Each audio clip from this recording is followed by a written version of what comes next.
Okay, so removal, removal, removal, trim. I think that's it. But high voltage wires right in the middle of everything, and they go across right there too. So I'm gonna get going.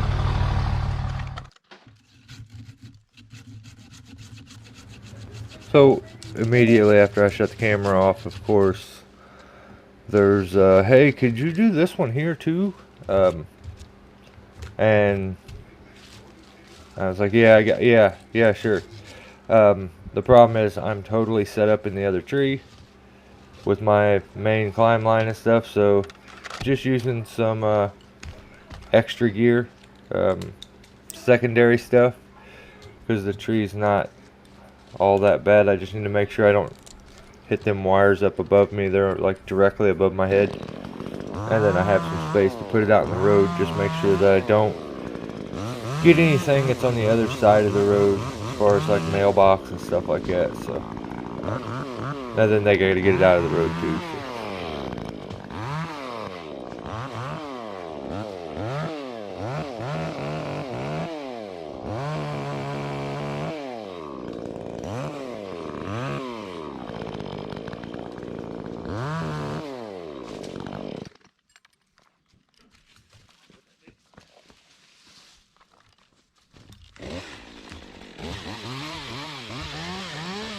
So, any of you that are kind of familiar with the way the electric company trims stuff, this was trimmed in the V shape. So there was a stem that went out towards the, it's actually the stem that you guys are now attached to. So I got rid of that stem, and then now I'm working my way up the other side of it. Problem is it does lean, so it's always a tricky climb on those. It wants to swing you up under.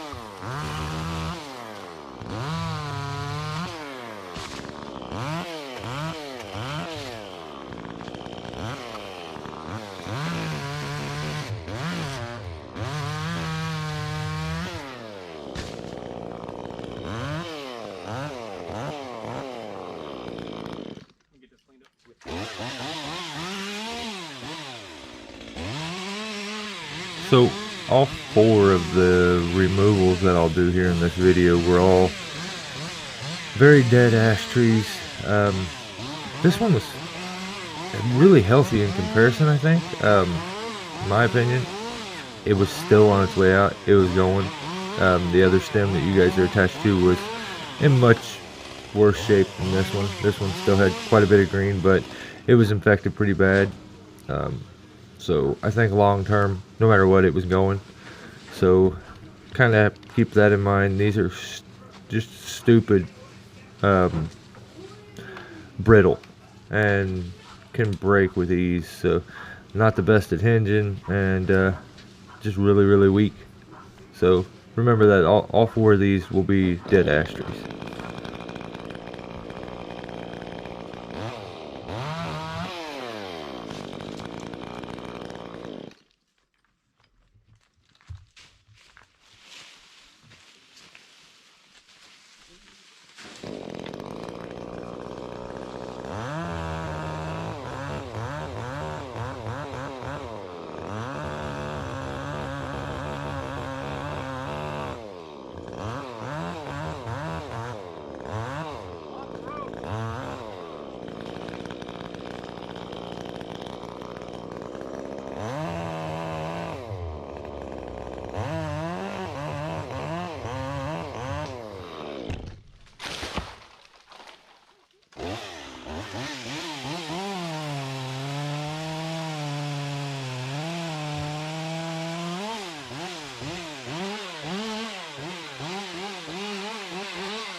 All the rest of this for me?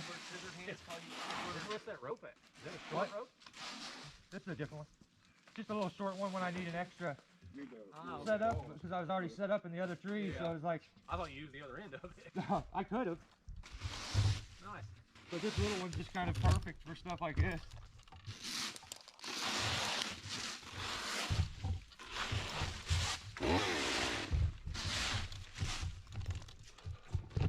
You're gonna follow the rest of it.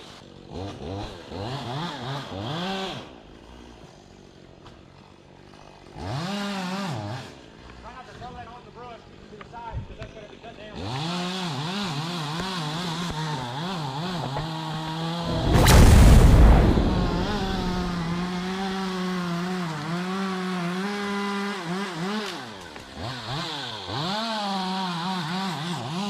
Alright, so you can see here on this one, I'm into my normal setup, Rope Runner Pro.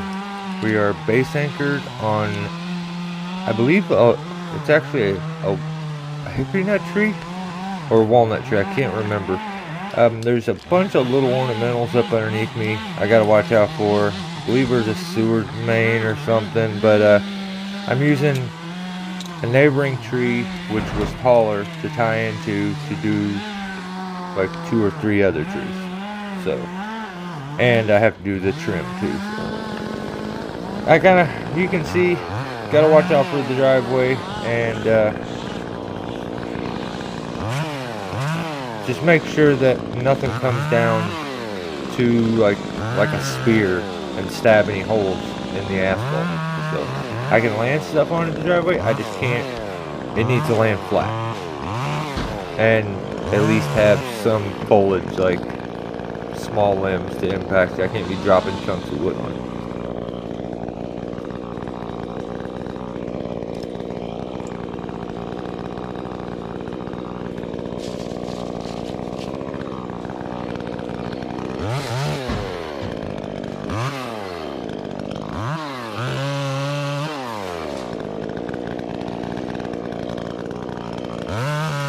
Alright, so the saw that I'm using here on this one is the Stihl 150. I really like it when it's a lot of smaller cuts. It's just really light in the hand, especially when I know I'm going to be cutting around my rope a whole lot. I have a little more, it's just easier to guarantee that even with kickback you're going to have control of that little saw. It's got plenty of horsepower to do what I need to. So my climbing setup, I believe my rope is Cherry Bomb 2 from All Gear, Rope Runner Pro, thanks to Greg Brown. My helmet's a Protos. I'm in the Weaver Stratus saddle, and it is just amazing for days like this when you're going to do a bunch of climbs, multiple climbs. You're going to spend a lot of time in the saddle, a lot of moving around. It's really, really lightweight and just super comfortable, but at the same time it's got a bit of rigidness to it where it's not like floppy. So love the saddle. Anything else? Oh yeah, I guess my spurs. I prefer aluminum pole gaps. I'm able to walk around without my spikes or gaps touching the ground with those. They're very, very small. Also, I have the Weaver side pads that pad the ankles attached to them, and I have the Buckingham double big buck Velcro pads. I've had those for maybe 10 years, and they still work great. But yeah, it would be hard for me to ever want to wear a different set of spikes. The aluminum pole gaps are super light. I like the little gap on them, so that part is a preference thing. But if I feel like there's a chance that I'm gonna be gapping out a whole lot, I'll just, instead of switching, which I do have some tree spikes in my bucket, I would just switch and rope walk myself up. So about to the top of this one, I'll work a bunch of it down. I think I still have 2 more removals here with this, but you can really see this 150 work in this video, and this thing's fully stocked. It's got a little bit of I opened the muffler up to allow some air into it because it sounded a bit air constricted.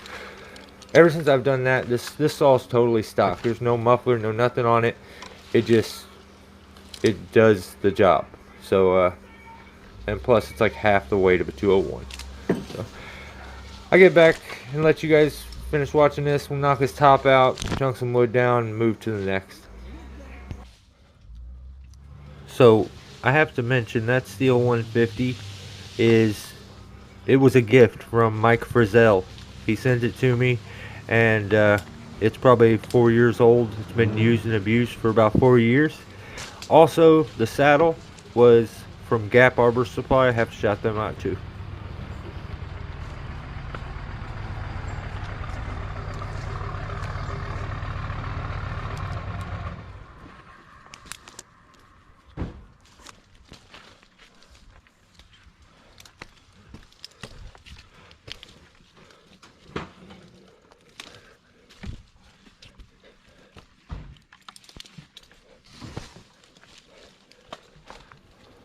So as I work myself up this ash tree, it is a bit of a codom, so almost 2 sides to it, but as I work myself up, I am having to cut and free my rope because, like I said, I'm using a neighboring tree, and the branches from this tree are holding my rope back, so I got to be really cautious of my rope and pay attention and try to kind of untangle it on the way up.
Yep.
So you'll notice there, as I disconnected the secondary tie-in point, I was using the tail end of my rope, so I actually kept a hold of that, clipped it to the back of my harness, in case I was to need to quickly get a secondary tie-in point.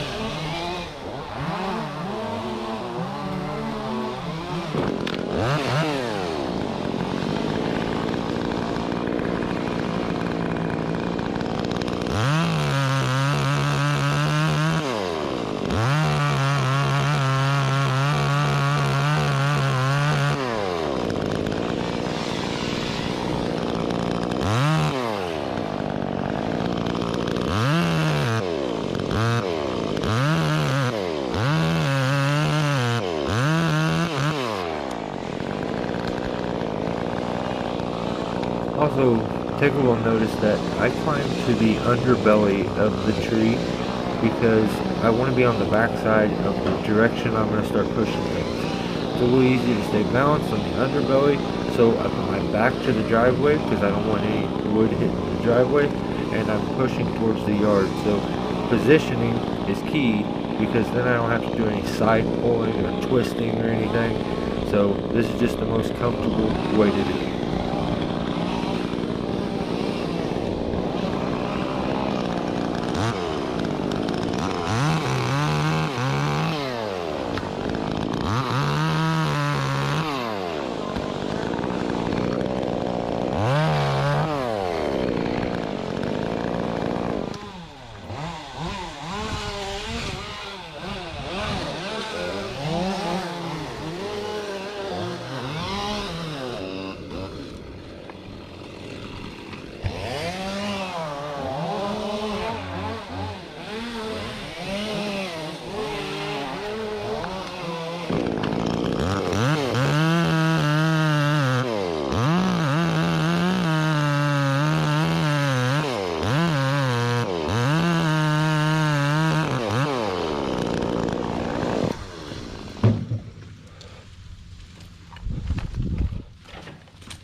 go up the side and I cut, I go to the next side, cut it. Okay.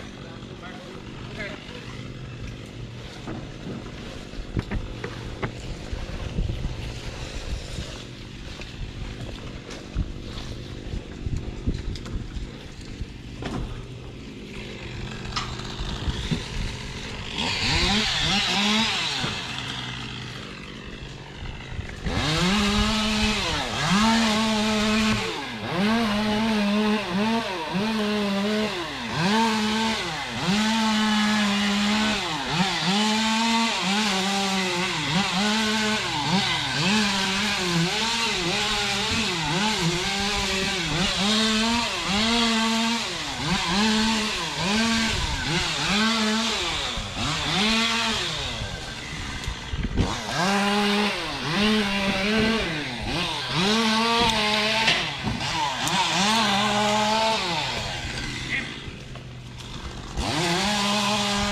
So I don't believe it really shows in the video so much here because of it being helmet cam, but By far, this one and the one I'm tied into are the biggest of all the trees.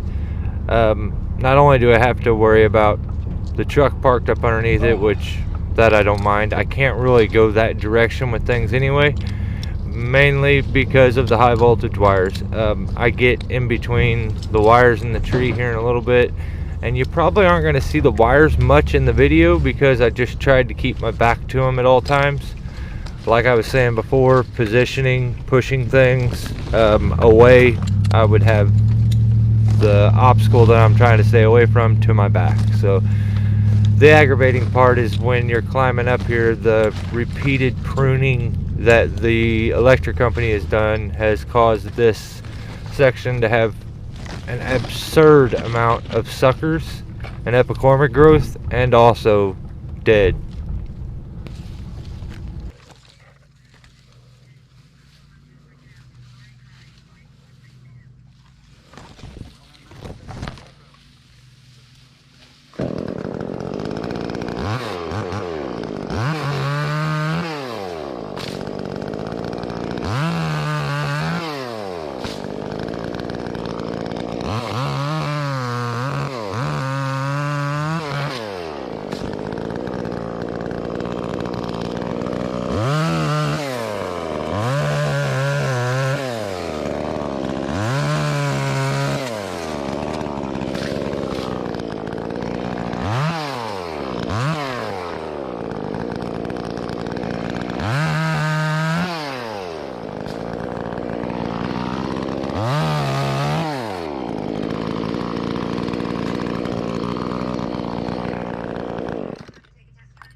So right here I'm gonna set up a secondary tie-in point, mainly because my main tie-in is actually pulling me around into the drop zone.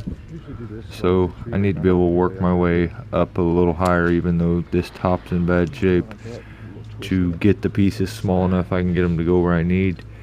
The problem is my main tie-in is pulling me around the tree, which is going to be a bit uncomfortable, so I may reposition up through that union there and retie in. I can't remember if I do that. I may, but I know that I go ahead and hook up to the gree here and just give myself much better work positioning. So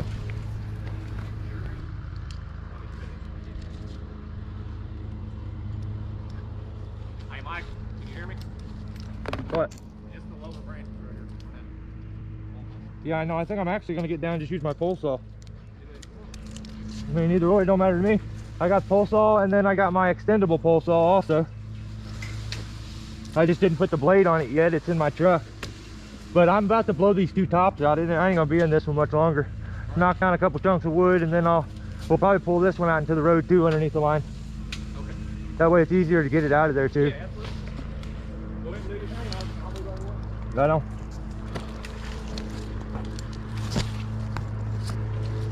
Okay, so let's get set up much better. Got my back to the power line. I don't really like that, but I like where I'm set up for these cuts. Much better now.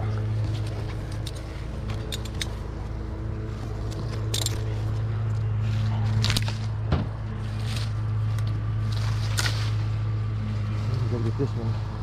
Actually, I can pull my, I'll pull my climbing setup out of that.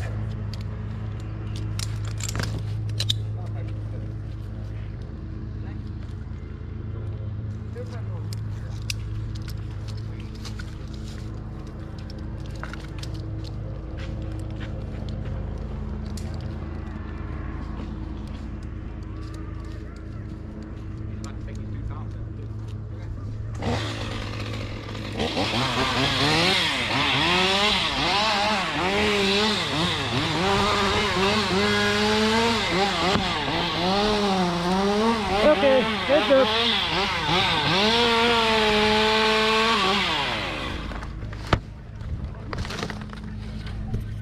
Oh no, we got smacked straight down.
Beautiful.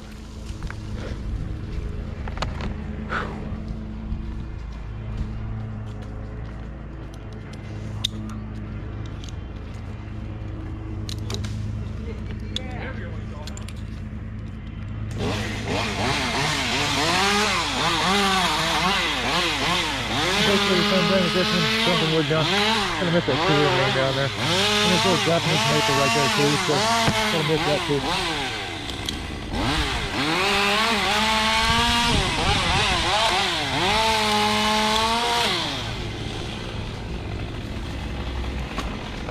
I don't think I need this one.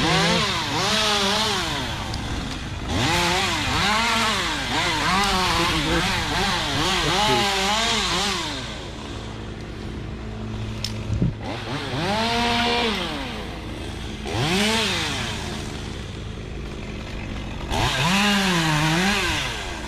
Actually, I may want to be on the other side so I can back move this way. I'll find that I get this side. Yeah.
There's a hinge. It held and landed pretty soft. I like that. Have to use that more.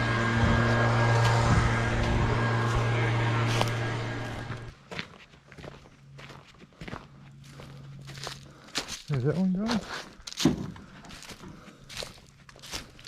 There's that one gone? There's that one gone. And then that one was a prune. So I put my spikes on and spiked the shit out of it. It's the tree's fault though, because it produces nuts and I don't like nuts.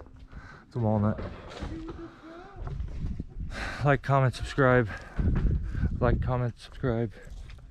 Share. Please subscribe. It means everything.